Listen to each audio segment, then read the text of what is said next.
I was still in college when this happened. I went to a big party school in upstate New York. I wasn't in a sorority, but I attended a lot of the frat parties still. I had a heavy drinking phase in college, unfortunately, but I guess it's good that I got it out of my system. There was an upcoming frat party that my friends Deanna and Kayla wanted to go to. I was not one to ever say no to a party unless I was already deathly hungover, and even then I'd sometimes be known to still go out. I was living in a house off campus with 3 other girls. We were not a sorority house or team house or anything like that, just 4 friends renting a house together. I believe it was a Kappa Sigma party that we were going to.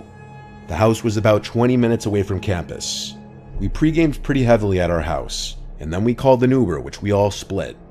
On the Uber ride there, we pre-gamed some more, which was a recipe for disaster. By the time we showed up to the party, I was borderline blacked out. I just barely remember the layout of that house. I'd never been to a Kappa party besides that night. It's weird, I have short spans of memory from that night. I vaguely remember the outside, that there were a bunch of frat guys standing out front of the house, and then I remember the DJ in the living room and the 2 beer pong tables in the kitchen. I was later told that I played beer pong with some random frat guy and ended up talking to him in a corner for a big chunk of the night, but after that, nobody knows where I went. I couldn't even tell you the last thing I remember before waking up sleeping on the grass on the side of the road in a daze. My head was throbbing. I had to still be somewhat intoxicated. It was pitch black outside. I was laying by a bunch of trees, like a wooded area. Apart from the university, there wasn't much up there besides woods and the occasional little town. There were a couple light posts further down the road, so I wasn't just laying in complete darkness. I patted down my pockets looking for my phone, and I had a meltdown when I realized my pockets were empty. I was also missing my crossbody bag. I had absolutely nothing on me. I started to freak out. I couldn't even call for help, let alone check the time or where I was. I looked around the immediate area by where I was sleeping. Nothing. My white shirt was stained with dirt, but that was the least of my worries. I started walking down the road closer to the light posts. I was starting to realize there were no buildings in sight. I was on some completely random back road. I leaned on the light pole for a few minutes, wondering what to do. I decided I'd wait for someone to pass by and ask for help. It took a long time though, at least 15 minutes, before I noticed headlights down the road. I stepped out onto the road, waving my arms and jumping, trying to ensure I got their attention. The car slowed to a stop on the side of the road. I approached the car, and the guy inside rolled down the window. Once he asked me if I was alright, I told him I was stranded without a phone and needed a ride home. He told me to get in, and I did, making sure to let him know how much I appreciated it. He of course asked me about my predicament, how I found myself stranded on the side of the road. I told him I was at a party, and the next thing I remembered was waking up on the side of the road. In hindsight, I should not have said any of that. I should have been as vague as possible, not let this guy know that I got completely trashed and was vulnerable. He asked why I didn't call for help, and I told him I lost my cell phone too. The guy looked at me like I was a moron. I looked back at him for a second, and this was the first time I really analyzed his features. He was like 35. He wasn't the best looking guy. He had a thin goatee and a big nose. I gave him my address to put into his house. As he drove, he put the address in, and then I heard him say under his breath, "Okay, here we go." I asked how far away we were, and he said about 20 minutes. That sounded about right, since the frat house was about 20 minutes from our house. I thought things would go smoothly. I'd get dropped off at the house where Kayla and Deanna would be waiting for me with my belongings, but nothing can ever go that smoothly. The man spoke in a gentle voice basically the entire time.